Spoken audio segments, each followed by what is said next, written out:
Amigas y amigos televidentes, bienvenidos a otro programa más de Tribuna Nacional. Hoy está con nosotros el profesor Juan Francisco Martínez Almanzar, quien es profesor de Sociología de la Universidad Autónoma de Santo Domingo y de AP. Además, es historiador e escritor. Con Juan Francisco Martínez Almanzar vamos a hablar de historia y de política. Pero antes vamos a unos mensajes comerciales.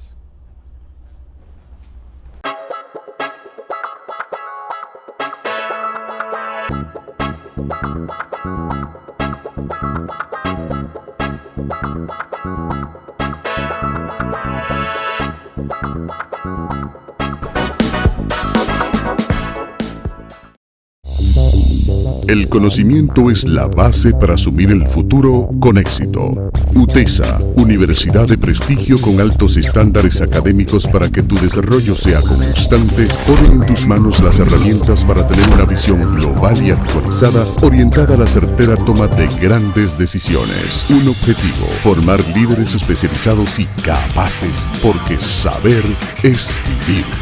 Una universidad, UTESA, actualizada, con grandes alternativas y ofertas de posgrado.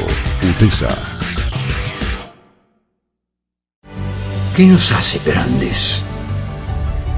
Somos grandes porque en situaciones difíciles nunca perdemos. Nunca perdemos la fe, nunca perdemos la esperanza, nunca perdemos el optimismo. Somos grandes. A la hora de darnos fuerza y apoyo, para los dominicanos el tamaño no importa.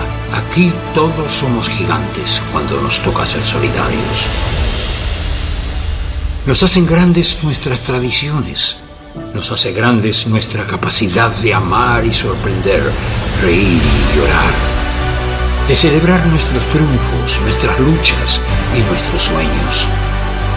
Todos como uno en cualquier lugar del mundo donde haya un dominicano.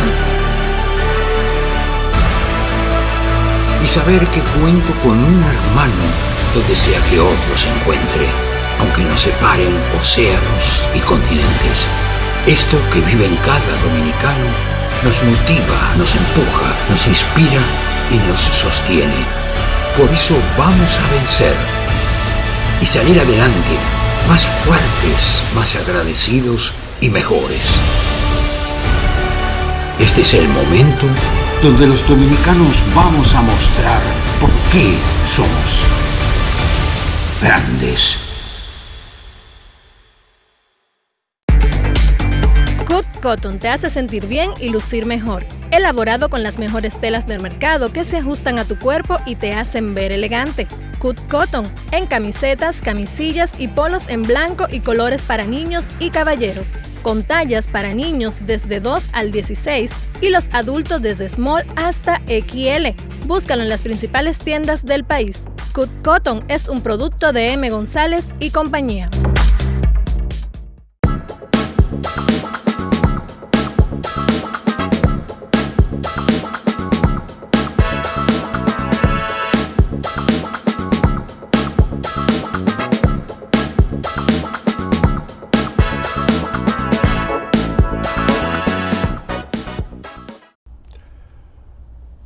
Profesor Martínez Almanzar, el 27 de febrero de 1844 nosotros nos independizamos de Haití, pero y el 16 de agosto de 1863, ¿qué pasó? Bueno, fíjate, el problema de nuestra historia es la distorsión que tradicionalmente ha tenido. Yo he insistido en mis clases de historia y de sociología en que debemos darle una revisión a esa historia. Por ejemplo, la primera proclamación de la República Dominicana se hizo el 21 de diciembre de 1821, por Núñez de Cáceres, que declaró el Estado independiente Haití español, que en la historiografía dominicana se habla Pero no aparece. No, se habla de independencia efímera, brevemente. De la independencia efímera. Pero fue contra los españoles prácticamente. Sin embargo, el 27 de febrero de 1844 se hace la proclamación, se utiliza nuevamente el nombre de República Dominicana, pero esta vez fue contra los haitianos, y esa es la que conocemos como Primera República. Eso se ha insistido 80.000 veces, pero todavía se mantiene el criterio de que Primera República surge en 1844 y que la segunda en 1865, con la Guerra de Restauración. Pero eso es parte de las distorsiones. Es como, por ejemplo, cuando yo he planteado que los aborígenes de esta isla nunca fueron indios ni cosas parecidas, sino primitivos o indígenas, nunca indios, porque los indios están en la India, no aquí. Y que por una distorsión se les llamó indios, pero que realmente no eran indios. De la misma manera que tampoco tenían la estatura que se les atribuyó, ni la hermosura europea que también se le atribuyó. Eran aborígenes de baja estatura, con rasgos de asiático, etc. Y el nombre de Quisqueya, que también he dicho que la distorsión del himno nacional comienza con una primera distorsión, que es Quisqueyano Valiente, cuando los indios nunca, o los aborígenes nunca hablaron de Quisqueya ni cosas parecidas, y que esta isla se llamaba Haití, no Quisqueya, y que luego cuando llegan los españoles se le llamaron la española, pero son cosas que por más que uno las señala, por ejemplo en el libro mío de Historia Crítica Dominicana, que tiene más de 10 o 15 años, yo lo señalo todo esto, sin embargo, y es un libro que incluso ha sido texto en la educación media. Pero ¿por qué aquí los historiadores no hacen un congreso? No, se han hecho varios congresos, se han hecho, incluso yo recuerdo que el Museo de Historia y Geografía, la señora que estaba dirigiendo ahí hizo como 8 o 10, de los cuales yo participé en algunos. Lo que ocurre es que aquí el conocimiento todavía sigue siendo enclaustrado en un grupo de intelectuales y no se deja llegar.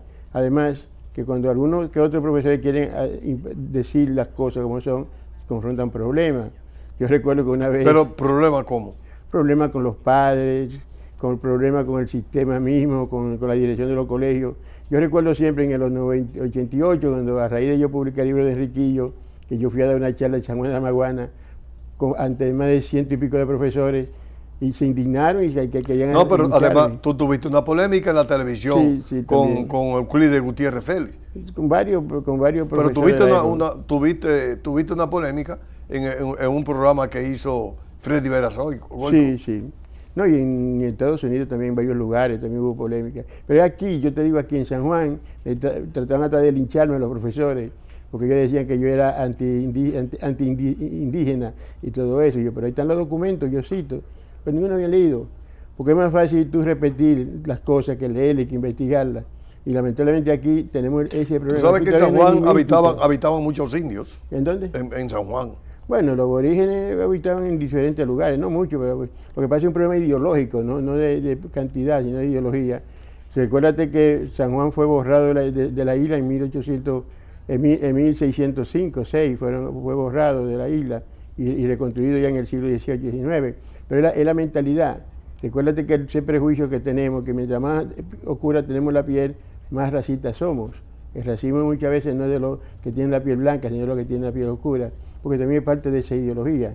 Y eso ha conllevado a que aún todavía hoy, en el inicio del siglo XXI, todavía tengamos esa ideología racista, indigenista. Por más que uno dice que aquí no había indios, pues quieren creer. Además, el problema de ser pro-europeo y pro-norteamericano que pro-africano. Aquí todavía el término negro y prieto es una maldición. Y hay muchos intelectuales en este país que dicen que su piel es oscura pero que su alma es blanca, como si ser blanco es una virtud. Entonces ahí viene el problema, un problema que creíamos que ya se iba a superar, pero que cada vez vamos más atrás y más atrás. Ese es el problema que tenemos. Entonces, ¿la historia dominicana habrá que revisarla? No solo la historia dominicana, es que esto, como te digo, es un problema que quien ha escrito la historia regularmente son los conquistadores, no los conquistados. Por ejemplo, cuando nosotros que íbamos al cine antes, ¿qué veíamos? Los indios y los vaqueros. ¿Y quiénes ganaban siempre? Los vaqueros, los soldados. Tal es que hasta el día de hoy en Estados Unidos hay reservaciones indígenas. Todavía hoy, en el país más democrático del mundo, supuestamente más libre, todavía hay no solamente discriminación en contra de los negros y contra los hispanos, sino contra su propia gente, los indígenas. O sea que no es solamente un problema de República Dominicana, es un problema de estructura ideológica, de que el sector dominante impone. Creíamos que con la llegada al poder en 1996 del PLD, por ejemplo, cuyos profesores, la mayoría, eran profesores inclinados hacia el marxismo su líder, con Juan Bosch, la cosa iba a cambiar, pero no cambió, siguió igual. Y quizá al contrario, siguió peor. Porque recuérdate que muchos de ellos, el libro que daban en la UAS era el libro de Composición Social Dominicana, un libro tremendo, interesantísimo. Sin embargo, eso se abrió y se siguió con los Gimbernal, con los Pichardo y con esa historia de leyenda, de narraciones y de fechas. Tenemos un organismo que se llama Efeméride Dominicana, donde ahí se resalta, ¿qué se resalta ahí? La fecha, los personajes y las batallas. Es increíble que aquí existe un organismo de esa naturaleza, e incluso dirigido por uno de los mejores historiadores, porque para mí Daniel Balcácer es uno de los mejores historiadores dominicanos. Y sin embargo, ahí eso es lo que se saltase, 16 de agosto, 27 de febrero, una serie de cuestiones. Pero no elaboran folletos para que la sociedad dominicana conozca mejor la historia. Es que no le interesa. Recuérdate que la historia, su significado es interrogación, preguntar, cuestionar. Y que la historia por conceptualización, por definición, no es más que el estudio del pasado para analizar el presente y prever el futuro. Y a mucha gente no le inconviene que se estudie esa historia. Recuérdate que decía Confucio hace muchísimos miles de años que es más fácil gobernar a 1000 idiotas ignorantes que a 10 inteligentes. Tan sencillo como eso. Mientras más conocimiento tiene la persona, más interrogativo se vuelve. Ya no es el sí señor, el no señor, sino qué pasó, cuándo, dónde, cómo. Y eso no le conviene a cierta gente, consideran. Por eso es que, fíjate, cuando tú revisas la historia, tú te vas a encontrar batalla, fecha, personajes, pero ¿y la gente que están atrás? Uno de los logros de la Revolución Francesa de 1789 fue la época del republicanismo, y América Latina lo tomó. ¿Qué es una república? Una república es un país que se gobierna en base a las leyes, no en base a un monarca, no en base a una persona. Sin embargo, en la práctica nosotros vemos que en estos países latinoamericanos el presidente es el rey, es un señor, lamentablemente.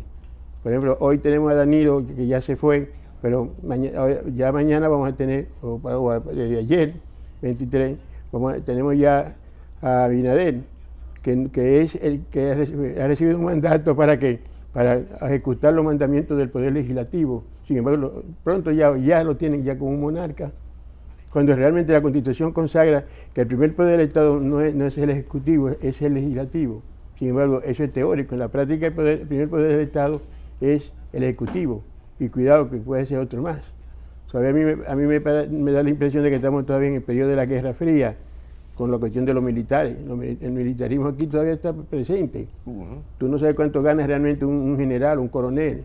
Sabes cuánto gana quizás un ministro o un director, pero un general, a ciencia cierta tú no lo sabes, ni lo sabemos, porque pues, todavía tenemos no solamente la influencia trujillista, sino de la Guerra Fría. Y eso es lo que ocurre regularmente. Tú sabes que la reafirmación de la independencia del 27 de febrero de 1844 se iba a dar el 24 de abril de 1965. Bueno, recuérdate que ya hay una serie de fenómenos ahí que van a plantearse.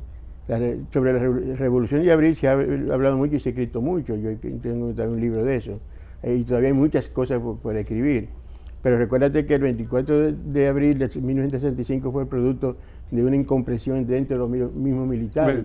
Lo que se estaba planteando era una junta cívico-militar.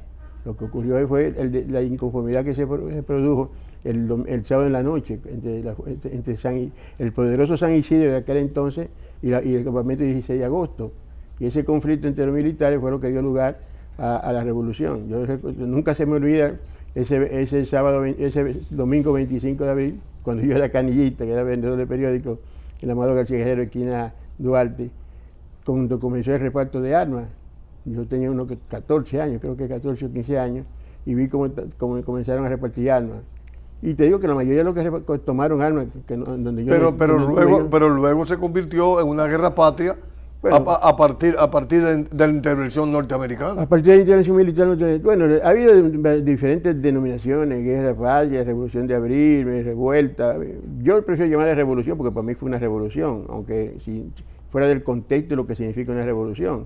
Porque si vamos a hablar de revolución, y ni siquiera en México, que no ha habido revolución. Pero yo prefiero llamarla así. Es una guerra patria porque comenzó entonces la lucha no solamente contra los militares dominicanos, sino contra los norteamericanos. Y a eso se le ha llamado también guerra de patria. Okay. Pero ¿Tú crees que la independencia dominicana quedó inconclusa? No, yo para mí particularmente yo no creo que había independencia en ningún momento. Recuérdate que en el 21, ¿quiénes toman el poder? Un núcleo de la pequeña burguesía de la clase media encabezado por niños de Cáceres. En el 44, ¿quiénes son los que toman el poder? Los ateros. El sector más atrasado de la sociedad dominicana. No fueron los trinitarios, no fueron la clase media, sino... Y en el 65 fueron los tabaqueros. O sea que realmente yo no me gusta hablar mucho de eso, de independencia, aunque la gente habla de eso.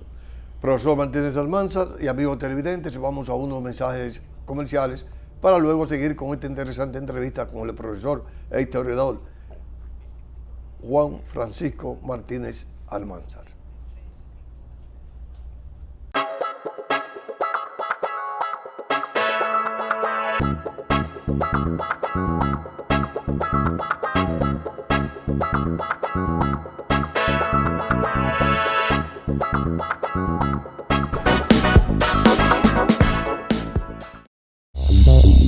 El conocimiento es la base para asumir el futuro con éxito. UTESA, Universidad de Prestigio con altos estándares académicos para que tu desarrollo sea constante, pone en tus manos las herramientas para tener una visión global y actualizada orientada a la certera toma de grandes decisiones. Un objetivo, formar líderes especializados y capaces, porque saber es vivir.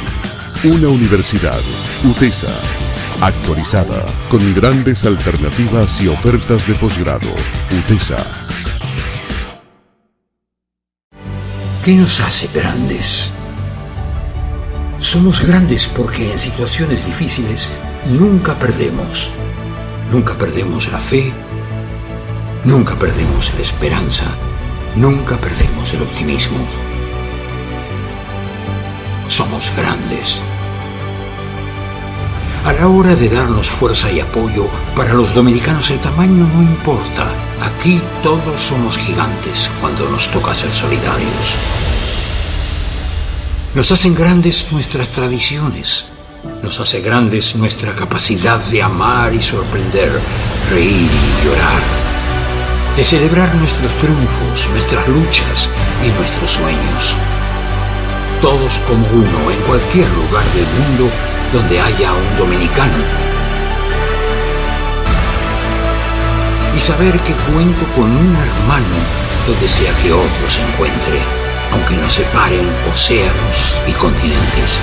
Esto que vive en cada dominicano nos motiva, nos empuja, nos inspira y nos sostiene. Por eso vamos a vencer y salir adelante más fuertes, más agradecidos y mejores. Este es el momento donde los dominicanos vamos a mostrar por qué somos grandes. Cut Cotton te hace sentir bien y lucir mejor. Elaborado con las mejores telas del mercado que se ajustan a tu cuerpo y te hacen ver elegante. Cut Cotton en camisetas, camisillas y polos en blanco y colores para niños y caballeros, con tallas para niños desde 2 al 16 y los adultos desde small hasta XL. Búscalo en las principales tiendas del país. Cut Cotton es un producto de M. González y compañía.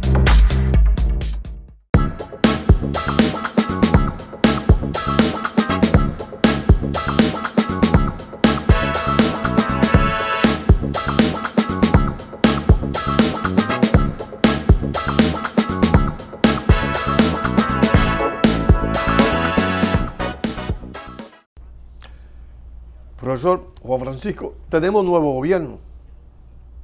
Sí. Bastante nuevo. ¿Qué tú esperas? Yo espero básicamente que haya un cumplimiento real de las leyes. O sea, como te digo, la República... de las leyes que la cumpla el gobierno y también los ciudadanos. Sí, no, pues que si el gobierno la cumple, los ciudadanos la van a cumplir, porque el problema es arriba, no es abajo.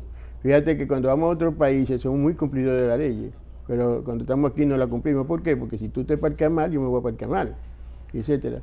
Pero si ya hay una política de cumplimiento de la ley de arriba, abajo se acata, porque el pueblo no es tan ignorante como siempre lo hemos atribuido. No, el pueblo entiende. Lo que pasa es que el pueblo, si ve que la cosa se hace mal, ellos también la hacen mal. Por ejemplo, ahí tú tienes, por ejemplo, el toque de queda.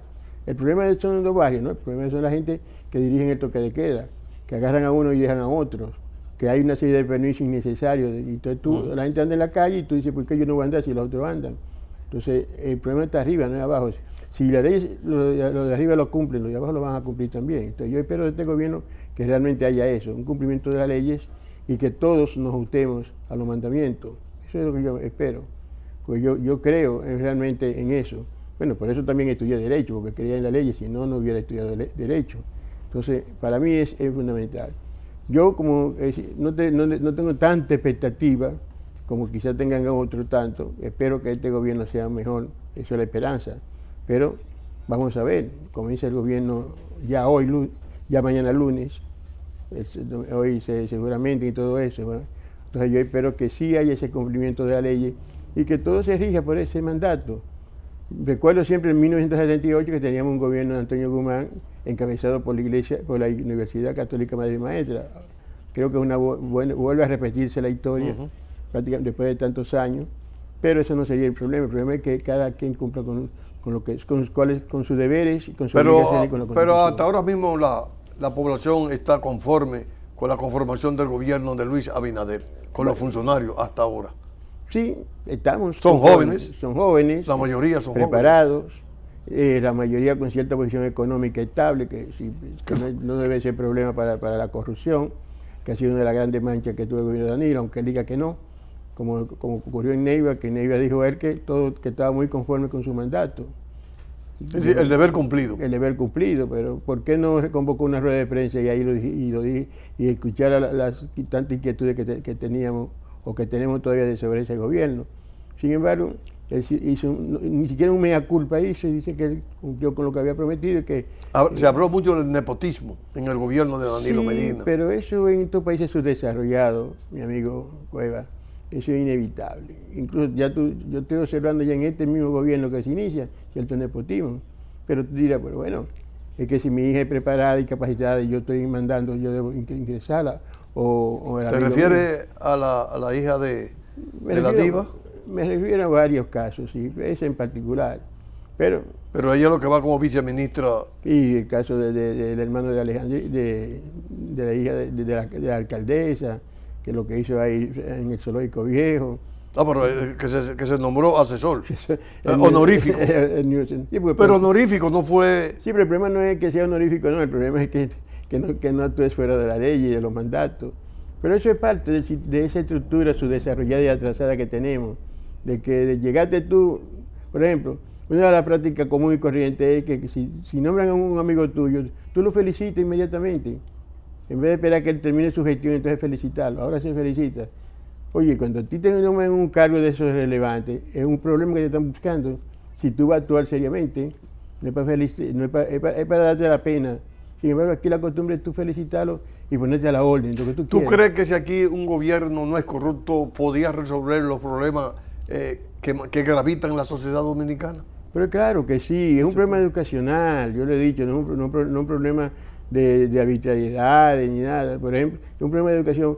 Por ejemplo, yo decía que el proyecto del coronavirus, de salud pública, estaba condenado al fracaso. ¿Por qué? Porque no se convocó a las distintas instituciones, yo le decía, el primer deber que tenía que hacer el ministro de Salud Pública y el gobierno de Danilo era convocar las fundaciones, convocar la Junta de Vecinos, convocar todos los sectores vivientes y verificar cuál era el problema y que todos tenían que integrarse.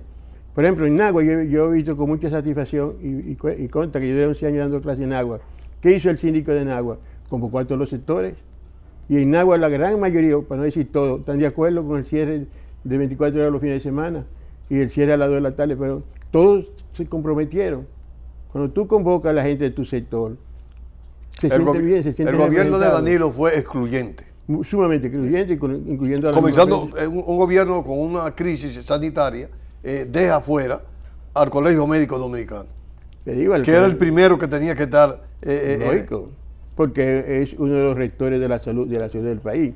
Pero no solo eso, te digo, a todos los sectores populares, lo dejó. Tú fuiste, tú sabes que eso venía siendo como la medicina preventiva. Entonces, eso es Eso es. El problema es que quisieron protagonizar todo Sí. para materializar. Porque había todo. una campaña electoral. Había una campaña electoral, pero aún así, ya no hay ya el pasado viernes no había campaña electoral y sin embargo él todavía no admite que cometió una serie de errores. Al contrario, dice que todo lo hizo bien. O sea, ese es uno de los problemas. Yo espero que en esta ocasión, que tenemos esa expectativa, realmente se mantenga, se convoque a la gente. Claro, tengo mi duda porque también muchos, o los principales dirigentes que tenemos hoy día ya elegidos, no vienen de la clase media. Yeah. Por ejemplo, yo anoche veía un análisis entre los orígenes de Abinader y los orígenes de Danilo y son totalmente diferentes. Sí. Totalmente diferentes. Uno en un campo alejado de San Juan y otro aquí de la ciudad. Entonces, por ahí uno puede partir. Claro, a veces, y tú lo sabes mejor que yo también, como yo, a veces mientras más humilde es una gente y llega a la cima, entonces es peor. Eso puede ocurrir, pero ya eso tiene también sus razones. Ahora, Juan Francisco, tú como historiador, no sé, que yo me siento, aquí todos pensamos de izquierda, pero sin embargo, cuando llegan las elecciones no votamos por la izquierda. ¿Qué pasa? Bueno, es un problema profundo también. O sea, yo particularmente voté por el Frente Amplio. No tengo por qué no negarlo. Aún no compartía ciertos criterios, pero, o sea, yo como tú sabes, yo siempre he sido un tipo de izquierda. Votamos por el Frente Amplio. Yo también voté por el Frente Amplio. Entonces, el problema es que muchos de esos que nosotros ayer estábamos detrás de ellos, hoy dan pena y vergüenza. Y eso ha impedido una unidad de la izquierda. Y cada vez se ve más remota por una serie de cuestiones. Es cierto que ya no estamos en el 70 ni el 80, pero también es cierto que se ha perdido. Yo creo, fíjate que era un país que la gente no pedía. Mientras más pobre era la gente, menos pedía, menos buscaba dádivas. Sin embargo, hoy eso es lo que está de moda. O sea, nos han corrompido a todos, no solamente a un sector, todo el mundo está esperando solidaridad, todo el mundo está esperando prebenda y todo eso. Es un país que vive de las remesas, tú te imaginas, de la podredumbre. El orgullo se fue a casa del carajo, dame lo mío. A ti como a mí nos enseñaron que no se pedía. Y ahí si tú llevabas algo a tu casa y tú no decías quién te lo había conseguido, cómo lo había conseguido, tenía problemas. Hoy no, hoy son lo primero que lo festejan son los padres. Se nos han convertido en una sociedad de pordioseros. Pero ¿tú crees que sería por la capacidad de poco empleo que tenemos? No, yo no pienso que no. Yo pienso que es un problema educativo, de educación. La integración de la mujer a los medios de producción ha dado tiene mucho que ver con eso. Además, tú ves en la esquina como personas fuertes andan pidiendo. Antes de ir aquí al estudio, me encontré con un hombre fuertísimo y alto, jovencito, pidiendo y con un paño limpiando vidrio. O sea, nos han puesto realmente como por dioseros. Pero ahora también hay muchas escuelas. Sí, pero hay muchas independientemente de que hay muchas bancas de apuestas en los barrios, pero también hay muchas escuelas de Infotec que también las personas pueden estudiar. Y no serán cascarones de escuelas. O sea, es que ese es uno de los problemas. O sea, tú no haces nada con tú fundar una escuela si tú no le das contenido a la escuela. A los mismos profesores, ¿cuántos cursos de preparación de los profesores se han dado en estos 4%? Ok, Danilo dice que aumentó los sueldos y que hizo de escuela, pero ¿y la formación de los maestros? ¿Dónde está? Que da en computadora, pero realmente se le entrena a los profesores y a los estudiantes en el uso de esa computadora. O sea, hay que ver ¿Y el que usa la computadora tiene el internet? ¿Tiene la energía suficiente? ¿Y sabe manejarlo? Y sabe manejarla. Entonces, además es complicado, porque aquí no hay energía 24 horas, que también tú tienes que tener un inversor. Hay una serie de factores, pero podemos hacer camino al andar. Yo creo que se puede hacer muchas cosas. No podemos ser tan pesimistas, ¿no? Cuando haya voluntad política, se consigue de todo, básicamente. Juan Francisco, lamentablemente el tiempo ha sido determinante para que esta interesante entrevista contigo haya concluido. Sin embargo, te doy unos cuantos segundos para que tú te despidas de ese pueblo y esos estudiantes, tanto de la UAS como de AP, que te están escuchando. Bueno, yo espero que realmente, como hemos hablado en esta tarde, que haya un cumplimiento de las leyes, que todos nos ajustemos a ellos y que los nuevos gobernantes que tenemos sean los primeros en ajustarse a ellos. A los estudiantes que traten de cada vez superarse, ya sea por internet, ya sea como lo hacíamos tradicionalmente, que superarse. Ahora hay que romper la mística de no leer. Aquí todavía existe la mística de no leer, de no documentarse, de no escribir, y todos somos unos sociólogos, unos historiadores, unos politólogos, y todos sabemos de todo, y al final no sabemos de nada. Tú sabes que la política es una ciencia, ¿no? Claro.